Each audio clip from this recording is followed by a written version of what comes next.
வணக்கம். இன்று ஈகை அதிகாரத்தின்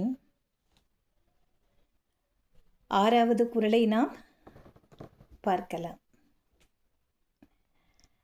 அற்றார் அழிபசி தீர்த்தல் அஃதொருவன் பெற்றான் பொருள் வைப்புழி. அற்றார் அழிபசி தீர்த்தல் அஃதொருவன் பெற்றான் பொருள் வைப்புழி. அற்றான் அறுபசி தீர்த்தல்.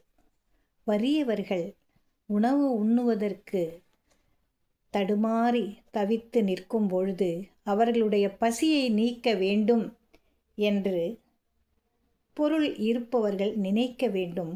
அவர்களுக்கு அந்த பசியினை ஆற்றுவதற்கு உணவு கொடுத்து உதவிட வேண்டும். இவ்வாறு நாம் செய்தால் என்ன நடக்கும்? அவர்களுடைய பெரிய செல்வமானது அவருக்கு பிற்காலத்தில் உதவும்படியாக பெருகி நிற்கும்.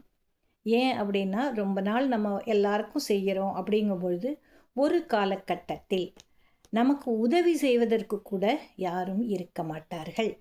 அப்படி இருக்கும் பொழுது நாம் சேர்த்து வைத்த இந்த புண்ணியம், ஈகை என்ற புண்ணியம் இருக்கிறதல்லவா, அது என்ன செய்யும்? இந்த பொருளோடு சேர்ந்து நமக்கு உதவி செய்வதற்கு உறுதுணையாக நிற்கும். அதுதான் அற்றான் அழிப்பசி தீர்த்தல். அழிப்பசிங்கும் போதே பாருங்கள் அந்த வார்த்தையுடைய அழுத்தத்தை. எவ்வளவு பசி, ஒரு சின்ன பசின்னா தாங்க மாட்டோம் இல்லையா? வயிறு எப்படி ஒரு கொடுமையை அனுபவிக்கும், வேதனையை அனுபவிக்கும்.